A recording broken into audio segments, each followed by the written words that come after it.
Mga pagbasa ng mga salita ng makapangyarihang Diyos. Paglalantad sa mga Antikristo.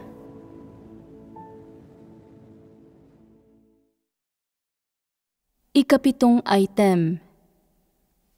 Sila ay buktot, mapaminsala, at mapanlinlang. Ikatlong bahagi. Magpatuloy tayo sa pagtalakay tungkol kay Pablo. Sa anong klaseng pamilya isinilang si Pablo? Isinilang siya sa isang intelektual na pamilya, isang pamilyang may kaalaman. Isinilang siya sa gayong pamilya at maituturing na mabuti ang kondisyon ng kanyang kapanganakan. Mataas ang pinag-aralan niya. Ayon sa mga kasalukuyang pamantayan, maaaring siya ang klase ng tao na pag-aaralan ang teolohiya o mag-aaral sa unibersidad. Kung ganoon, ang kaalaman at pinag-aralan ba niya ay mas mataas kaysa sa maraming tao? Kung huhusgahan ang kaalaman at pinag-aralan ni Pablo, magiging madali ba sa kanya na makilala na ang Panginoong Hesus ay ang Kristo? Napakadali lang niyon. Pero bakit hindi niya kinilala ang Panginoong Hesus bilang ang Kristo?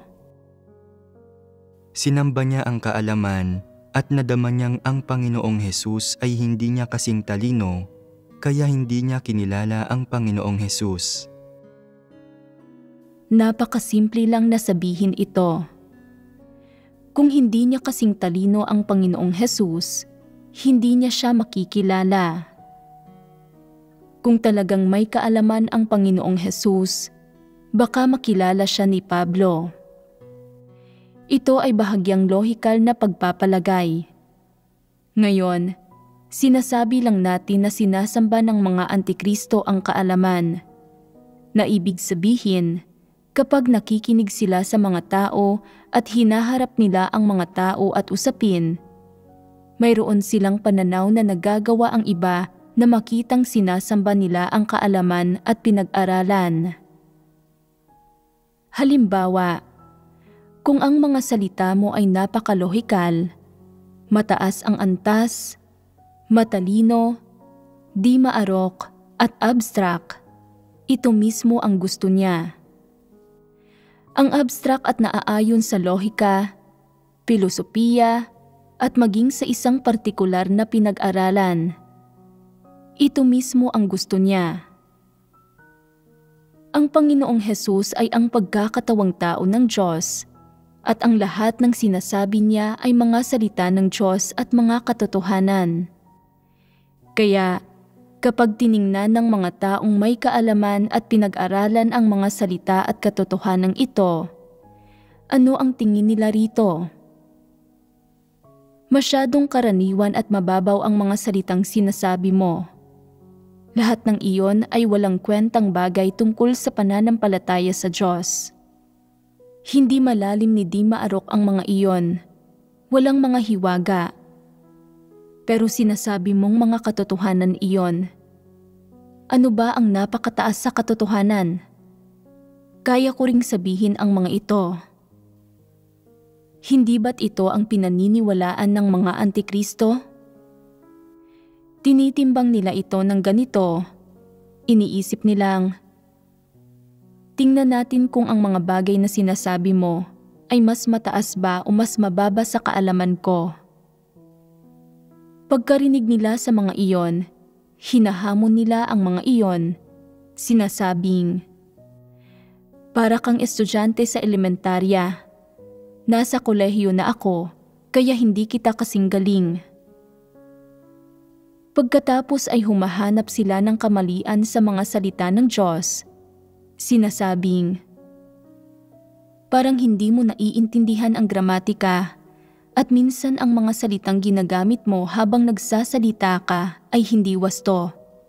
Parang hindi ka Diyos. Tinitingnan nila ang anyo niya para makita kung siya ba ang Diyos o hindi. Hindi sila nakikinig sa nilalaman ng mga salita niya, Hindi sila nakikinig kung katotohanan ba ang ipinapahayag niya o kung ang mga salita ba ay galing sa Diyos. Hindi ba't kawalan ito ng espiritual na pangunawa? Kaya, may isa pang katangian ang mga antikristo. Wala silang espiritual na pangunawa. Dahil pinahahalagahan nila ang kaalaman at pinag-aralan, hindi nila nauunawaan ang katotohanan. Hindi nila kailanman mauunawaan ang katotohanan. Ang mga taong ito ay nakatakdang maging ang mga klase ng taong walang espiritual na pangunawa. Ginagamit nila ang kaalaman nila para timbangin ang bawat pangungusap na binibigkas ng Diyos. Kaya ba nilang maunawaan ang katotohanan? Kaya ba nilang malaman na ito ang katotohanan? Makararating ba sila sa wakas sa isang konklusyon at masasabing ang lahat ng salitang sinabi ng Diyos ay ang katotohanan? Makikilala ba nila ito? Hindi nila ito makikilala.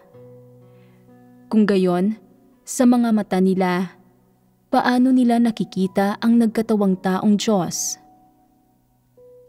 Iniisip nila, paano ko man ito tingnan, siya ay isang tao.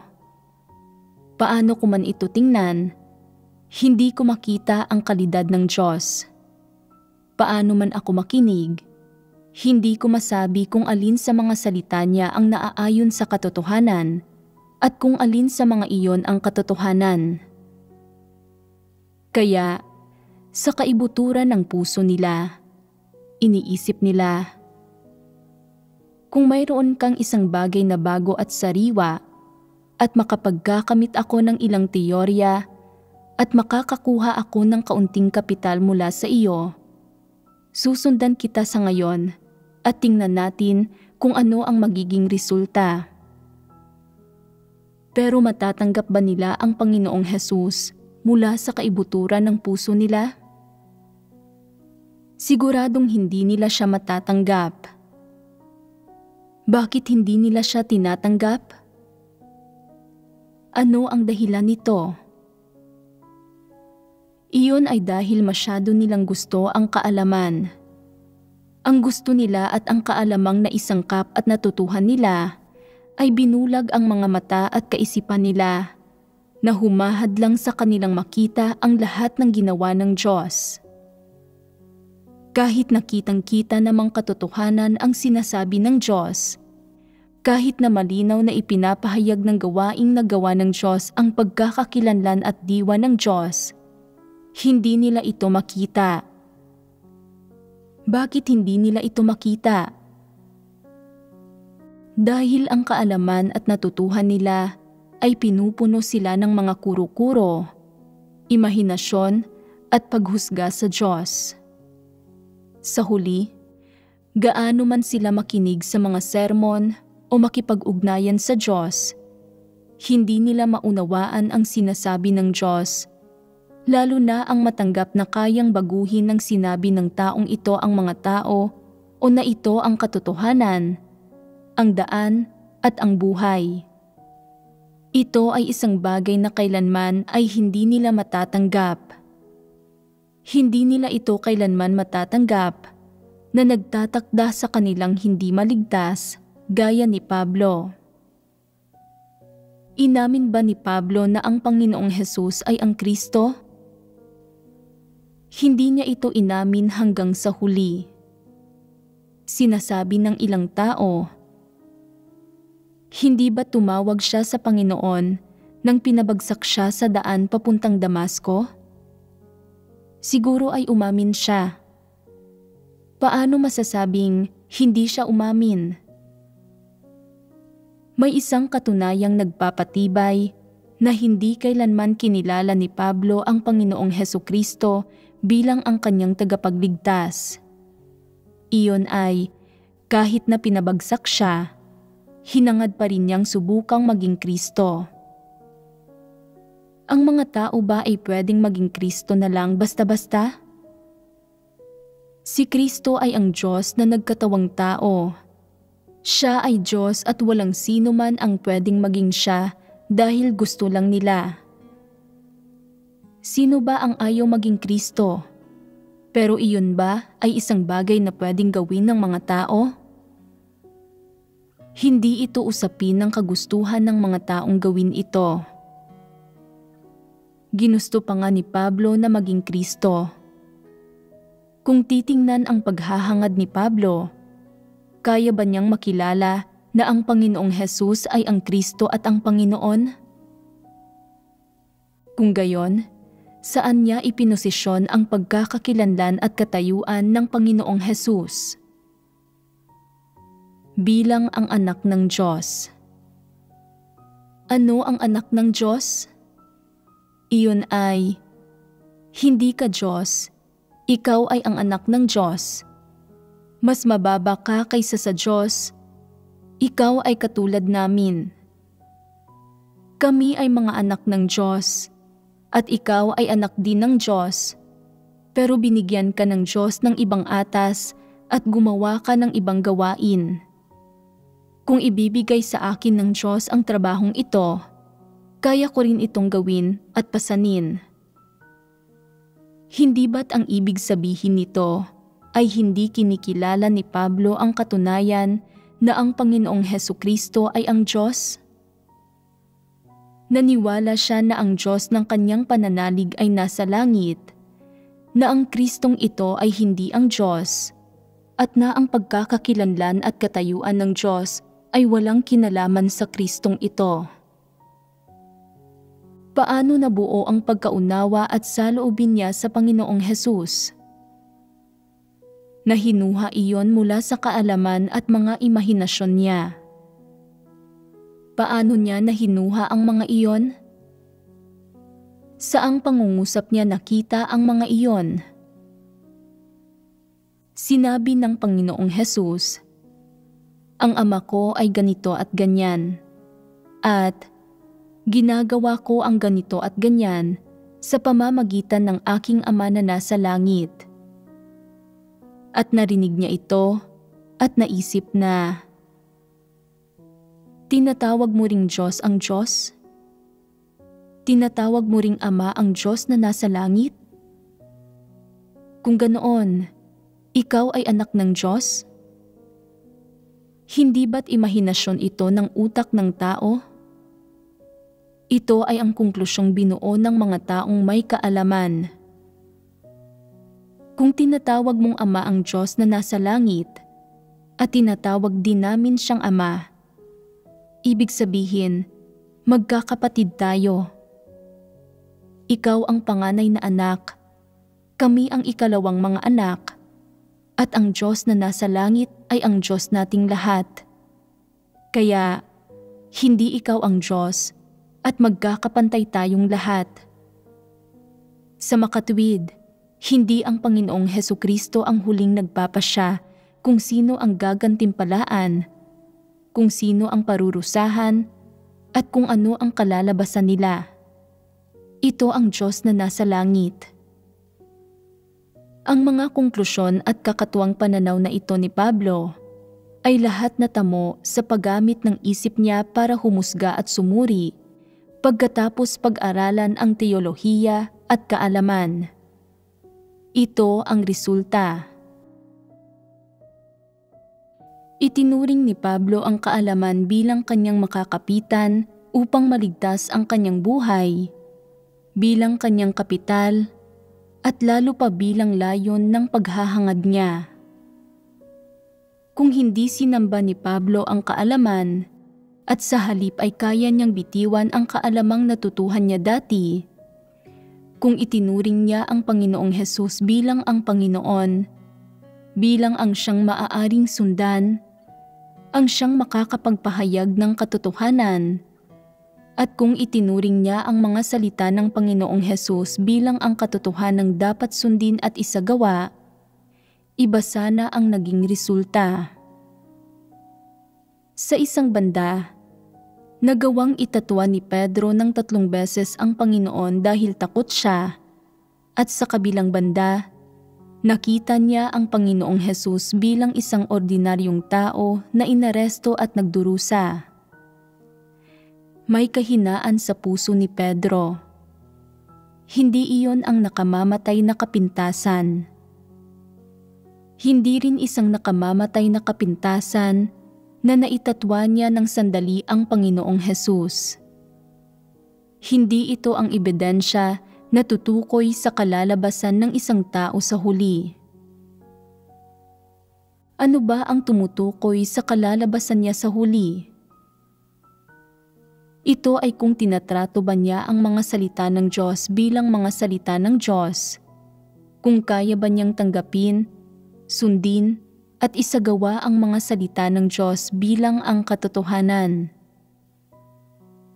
Sina Pablo at Pedro ay dalawang ganap na magkaibang halimbawa. Minsang naging mahina si Pedro, minsan niyang itinatwa ang Panginoon, at minsang pinagdudahan ang Panginoon, pero ang huling resulta ay ginawang perpekto si Pedro. Si Pablo ay gumawa para sa Panginoon at nagdusa sa loob ng maraming taon. Pwedeng makatwirang sabihin na nagawa sana niyang makatanggap ng korona, pero bakit nauwi siya sa pagtanggap ng parusa ng Diyos? Bakit magkaiba ang kinalabasan niya at ni Pedro? Nakadepende ito sa kalikasang diwa ng isang tao at sa landas na tinatahak niya. Ano ang kalikasang diwa ni Pablo? Sa pinakamababa ay may kaunting kabuktutan. May pagkahumaling siyang naghangad ng kaalaman at katayuan.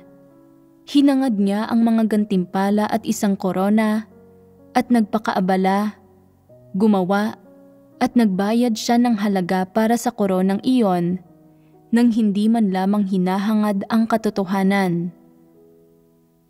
Higit pa rito, sa kanyang paggawa, hindi siya kailanman nagpatotoo tungkol sa mga salita ng Panginoong Hesus, ni nagpatotoo na ang Panginoong Hesus ay ang Kristo, ang Diyos o ang nagkatawang taong Diyos, na kinakatawan ng Panginoong Hesus ang Diyos, at na ang lahat ng salitang sinasabi niya ay mga salitang sinabi ng Diyos.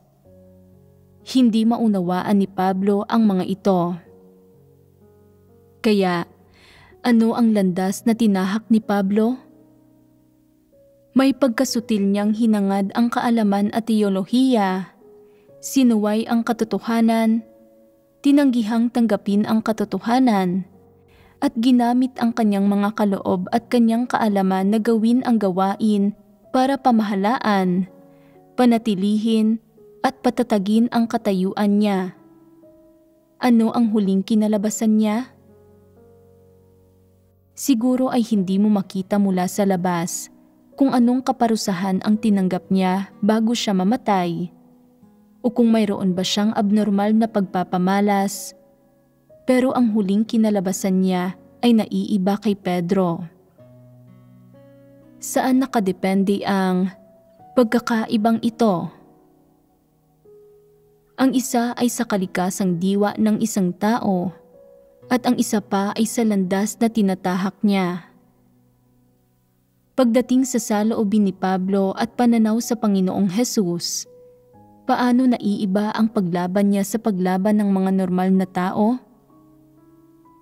Gayon din, ano ang pagkakaiba sa pagitan ng pagtatwa at pagtanggi ni Pablo sa Panginoon at pagtatwa ng 3 beses ni Pedro sa pangalan ng Diyos at pagkabigo nitong kilalanin ang Panginoon dahil sa kahinaan at takot?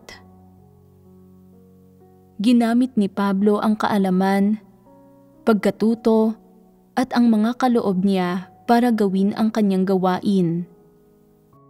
Hindi niya man lang isinagawa ang katotohanan, ni sinundan ang daan ng Diyos. Sa makatwid, makikita mo ba ang kahinaan niya sa panahong iginugol niya sa pagpapakaabala at paggawa o sa mga sulat niya? Hindi mo makikita, hindi ba? Paulit-ulit niyang tinuruan ang mga tao kung ano ang gagawin at hinikayat ang mga tao na hangarin na magkamit ng mga gantimpala, korona at magandang destinasyon. Wala siyang karanasan, pagkaunawa o pagpapahalaga sa pagsasagawa sa katotohanan. Sa kabaligtaran, hindi magarbo ang mga kilos ni Pedro. Wala siyang malalalim na teorya o mga sulat na masyadong sikat.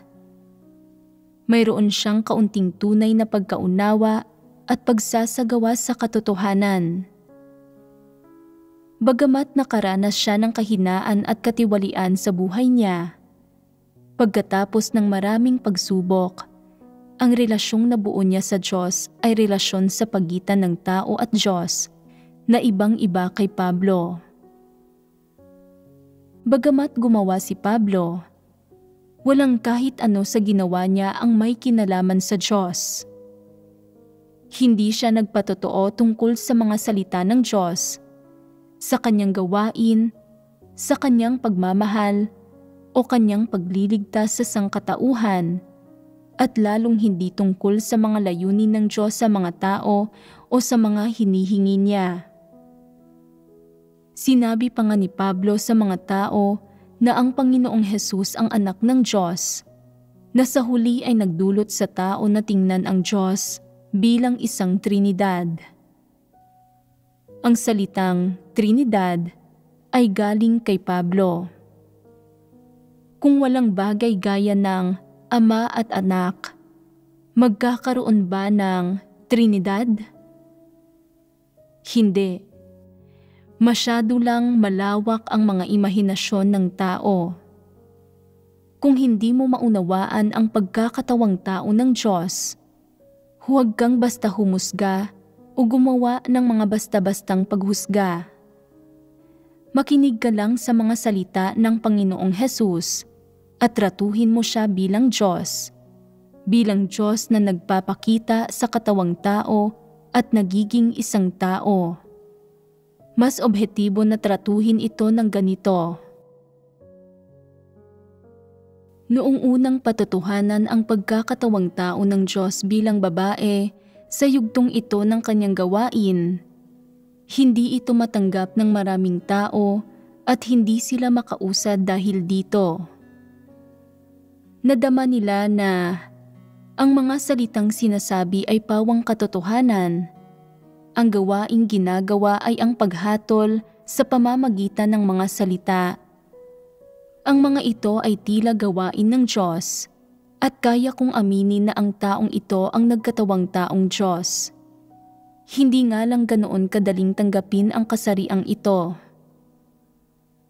Pero dahil ang mga salitang ito ay pawang katotohanan, at tubili pa rin nila siyang tinanggap at iniisip nila sa puso nila na susunod muna ako sa ngayon at titingnan ko kung siya talaga ang Diyos.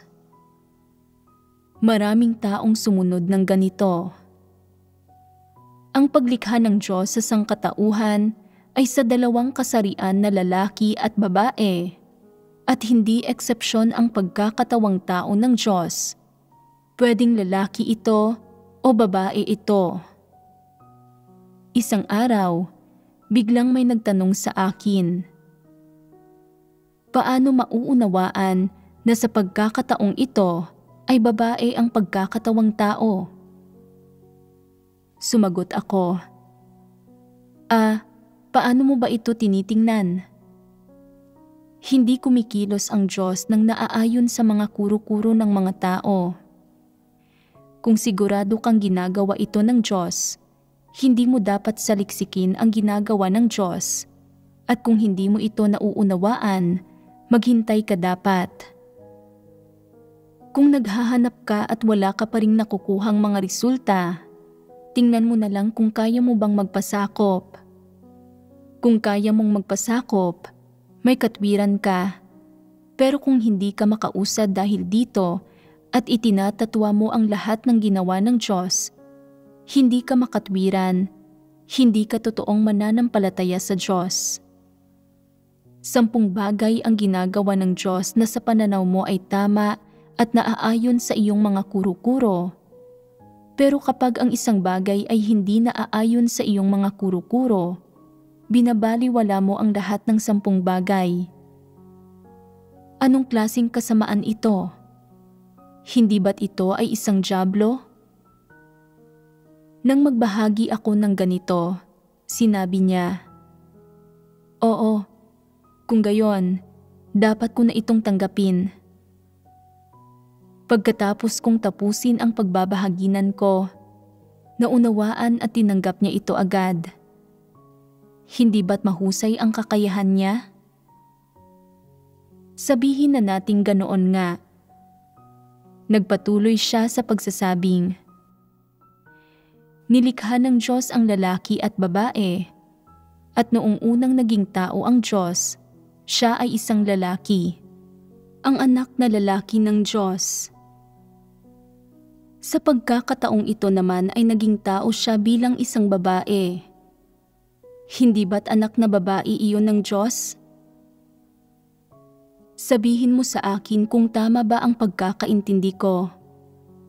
Kapag nagkakaanak ang mga tao, hinihiling nila na magkaroon sila ng isang anak na lalaki at isang babae.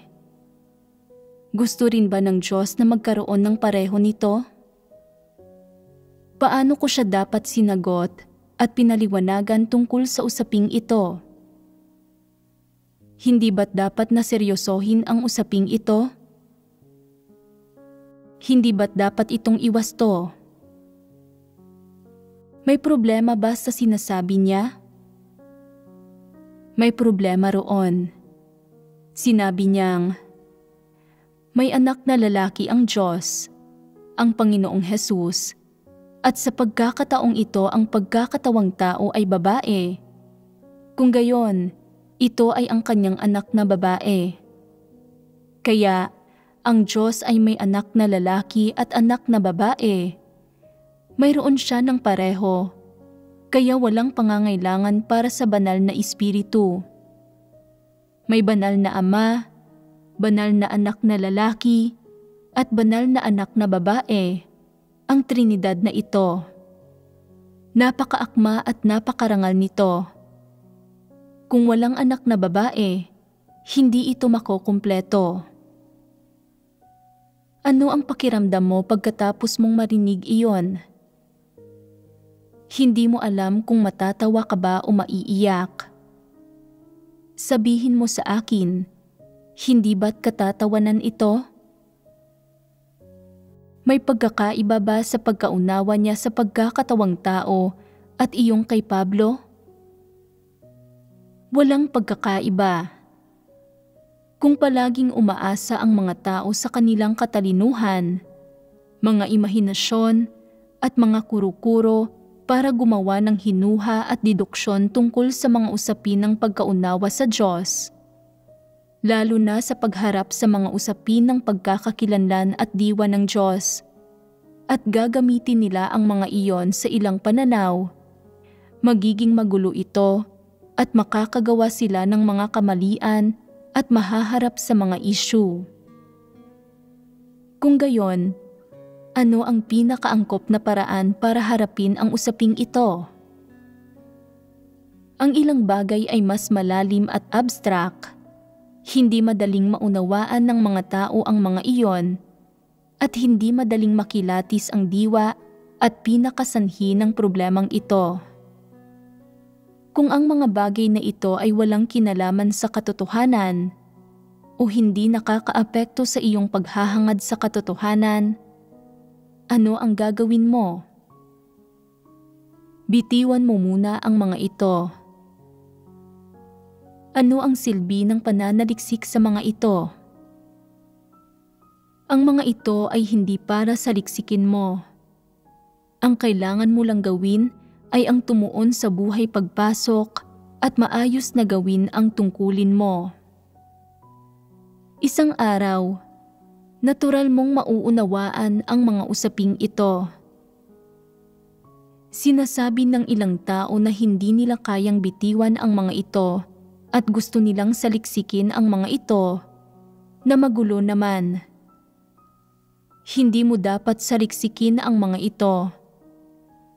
Hindi dapat harapin ng mga tao ang mga usaping may kinalaman sa pagkakakilanlan ng Diyos, diwa ng Diyos, at katayuan ng Diyos nang may saloobin ng pananaliksik. Kung patuloy kang magsasaliksik, magsasanhi ito ng mga seryosong kahihinatnan. Sa mga seryosong kaso, lalapastanganin mo ang Diyos.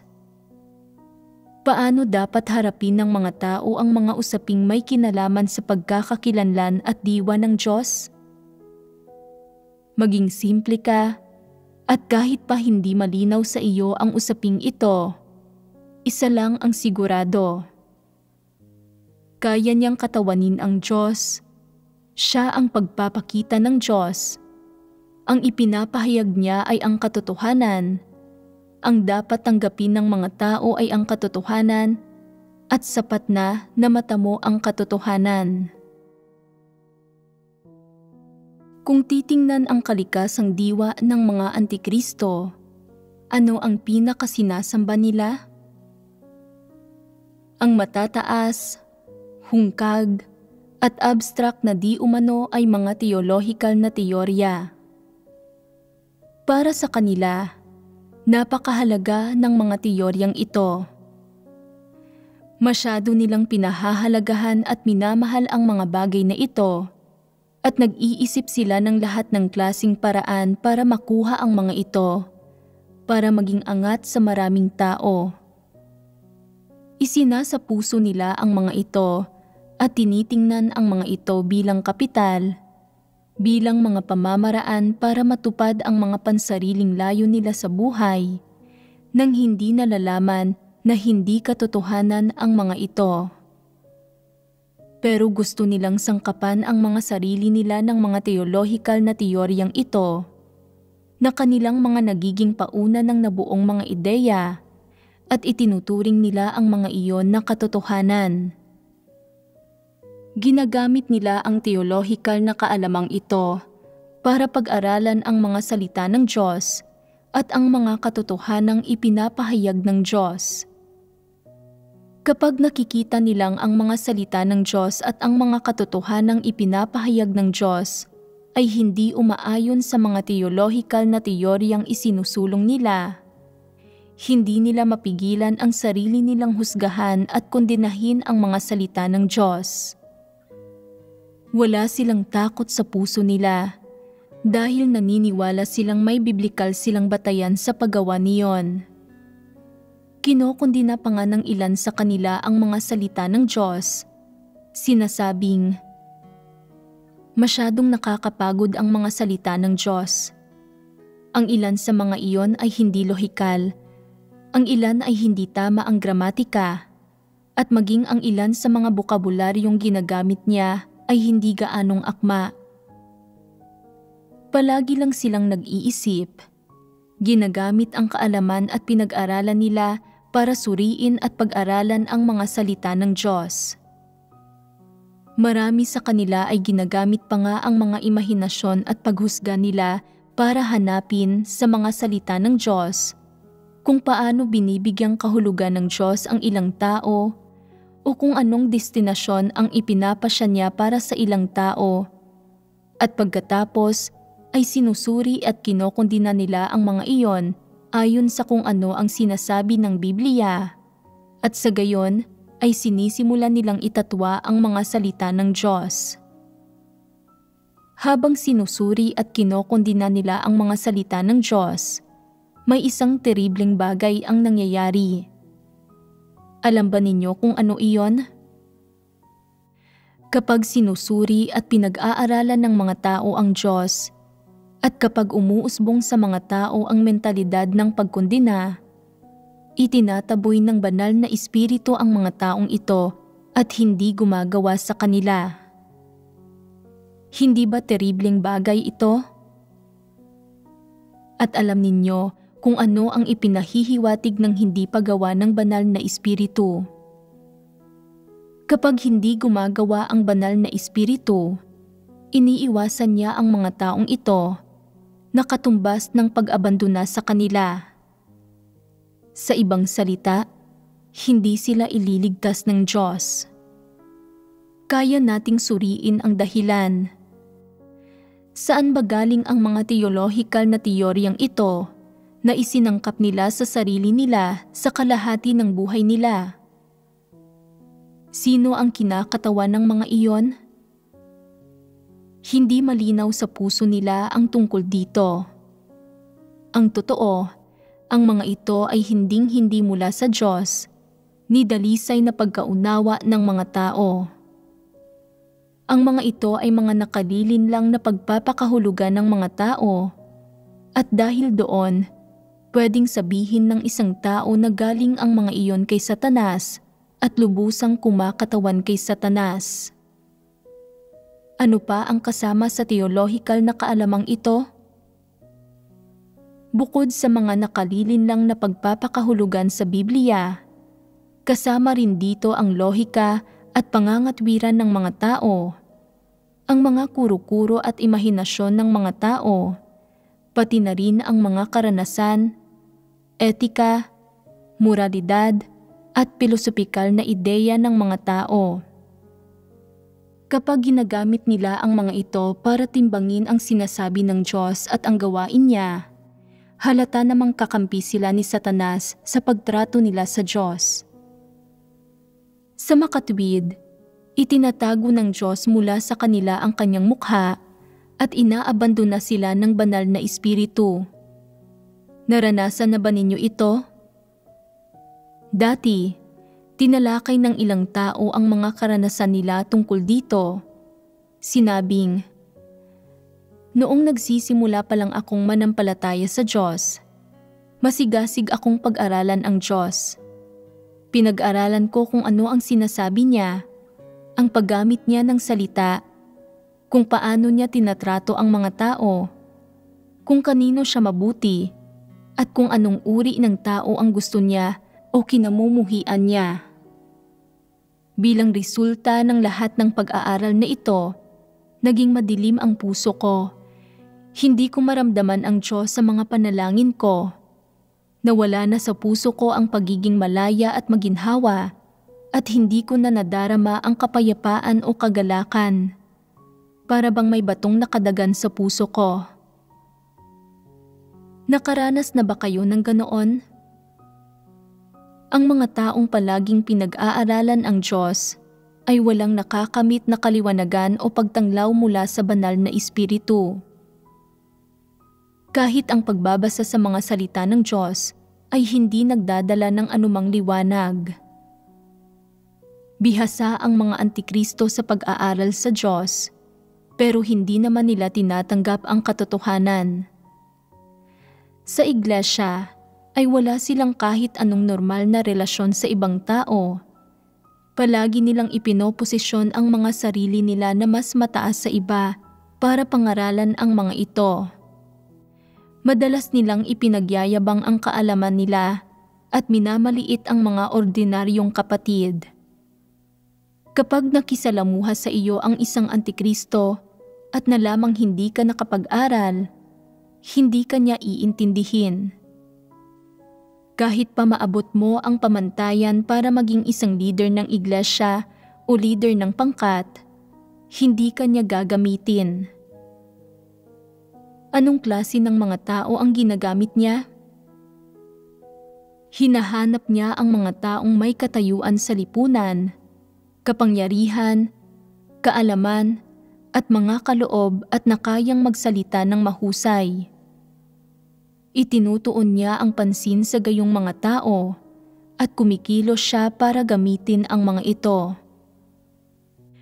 Kung nakadepende sa kanya ang pagpili sa mga tao at ang paggamit sa mga tao, pipiliin lang niya ang mga taong mahusay magsalita, mataas ang pinag-aralan, maraming alam, at may katayuan sa lipunan. Kahit pa ang gayong mga tao ay hindi naghahangad sa katotohanan o hindi makagawa ng kahit anong gawain, gusto pa rin niya ang mga iyon. Ano ang ipinahihiwatig nito? Pare-pareho silang nabibilang sa iisang kategorya. Tutal, ang mga magkakapareho ang gusto ay nagsasama-sama. Nauunawaan ng ilang antikristo ang ilang salita at doktrina, at pagkatapos ay nag-iisip sila ng lahat ng uri ng paraan para makapagsanay silang mangaral ng mga sermon. Hanggang sa anong antas sila nagsasanay? Hanggang sa antas na kaya na nilang magsalita ng mahusay at malawak, na makakaakit na sila sa entablado ng walang dalang mga tala at makakapagsalita na sila ng ilang oras. Inaakala nilang ito ay paggawa ng gawain, na ito ang pinakamaluwalhating sandali nila, ang pinakamagandang oras kung kailan makakapagpakitang gilas sila. Sinusunggaban nila ang mga ganoong pagkakataon at hindi kailanman pinalalagpas ang mga iyon. Gayunpaman, pagdating sa mga paksang madalas na pinagbabahaginan ng Diyos, mga bagay na may kinalaman sa normal na pagkatao, sa konsensya at katwiran ng mga tao, at sa mga bagay na may pinakamalaking kaugnayan sa pagkatao sa mga tunay na buhay ng mga normal na tao. Bagamat tila ba maliit at walang halagang mga detalye ang mga ito sa mga tao, sa realidad, malaki ang kaugnayan nito sa pagpasok sa katotohanang realidad. Paano itinuturing ng mga antikristo ang mga ito? Mula sa puso nila ay hinahamak nila ang mga ito. Hindi nila sineseryoso ang mga salitang ito at kinokondina nila ang mga bagay na ito sa kanilang puso dahil sa tingin nila ay walang kabuluhan ang mga ito. Gaano ka man magbahagi tungkol sa katotohanang realidad, tulad ng pagiging isang matapat na tao, isang taong may katapatang loob, o isang taong praktikal at may pagpapahalaga sa tungkulin. Gaano ka man magbahagi tungkol sa mga ito, mananatiling hindi nagbabago ang pananaw nila. Gusto nilang maging isang taong mahusay magsalita, na mukhang punong-puno ng talento at may mga espesyal na abilidad, o maging isang tao pa nga na may mga kahima-himalang abilidad tulad ng pagsasalita ng ibang wika, pagbabasa ng may ekstraordinaryong bilis, pagkakaroon ng photographic memory, at kung ano-ano pa. Kung taglay rin nila ang mga abilidad na ito, magiging puno ng kasiyahan ang puso nila. Sa kaibuturan ng puso nila, hinahangad at pinahahalagahan nila ang mga ito.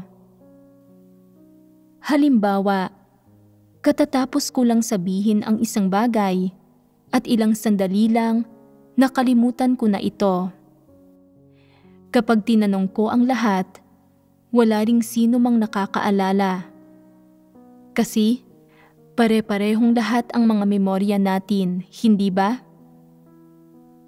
Pero kapag nakita ito ng mga antikristo, sinasabi nila, hindi rin matalas ang memorya mo.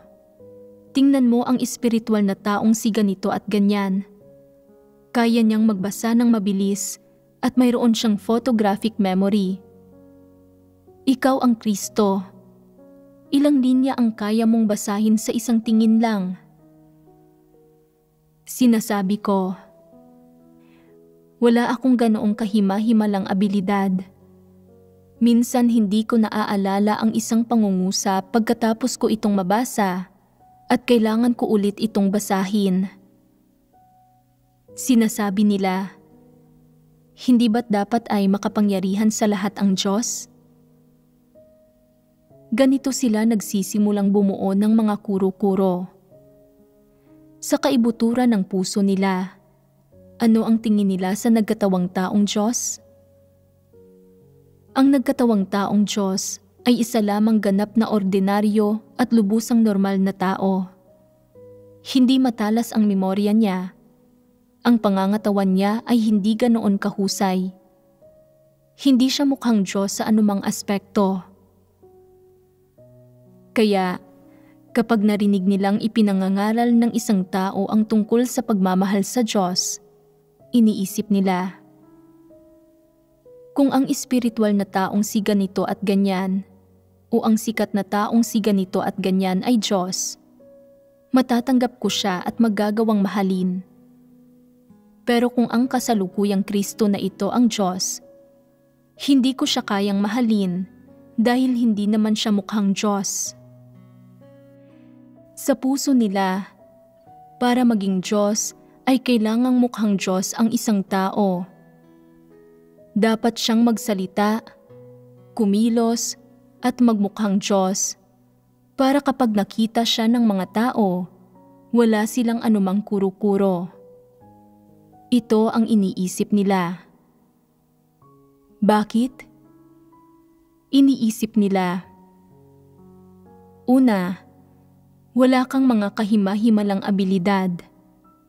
Ikalawa, wala kang mga espesyal na talento. Ikatlo, wala kang mga kaloob kagaya ng sa mga tao sa mundo na may mga isinasakatuparang dakilang bagay.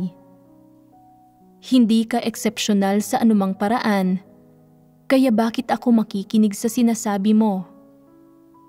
Bakit kita kailangan irespeto? Bakit ko kailangang magpasakop sa iyo? Hindi ko kayang magpasakop. Anong problema ito? Anong klaseng disposisyon ito? Kahit pa hindi nila nauunawaan ang katotohanan, dapat pa rin silang magkaroon ng konsensya at katwiran ng isang normal na tao. May mga kuro-kuro ang mga tao at hindi sila kinokondina ng Diyos dahil doon. Pero kapag nagkakaroon ang mga tao ng mga kuro-kuro at pagkatapos ay sadyang nilalabanan at kinokondina ang Diyos, madali niyong nasasalungat ang disposisyon ng Diyos. Dahil sa buktot na kalikasan ng mga antikristo, kaya malaya nilang nakokondina at nalalabanan ang Diyos. Pagkatapos magkamit ng kaalaman, mayroon silang mas mayaman, mas malawak, at mas komprehensibong mga imahinasyon tungkol sa Diyos at sa Kanyang kataasan, diwa, awtoridad, at pagkamakapangyarihan sa lahat. Pagkatapos, sinusubukan nilang pagtugmain ang mga imahinasyong ito sa Diyos na kaya nilang makita at makasalamuha. Mapagtutugma ba nila ang mga iyon? Hindi nila kailanman mapagtutugma ang mga iyon. Habang mas lalo nilang pinag-aaralan ang Diyos, lalo nilang itinatatwa sa puso nila ang Diyos at kaya nilang kondinahin at labanan ang Diyos. Hindi ito maiiwasan.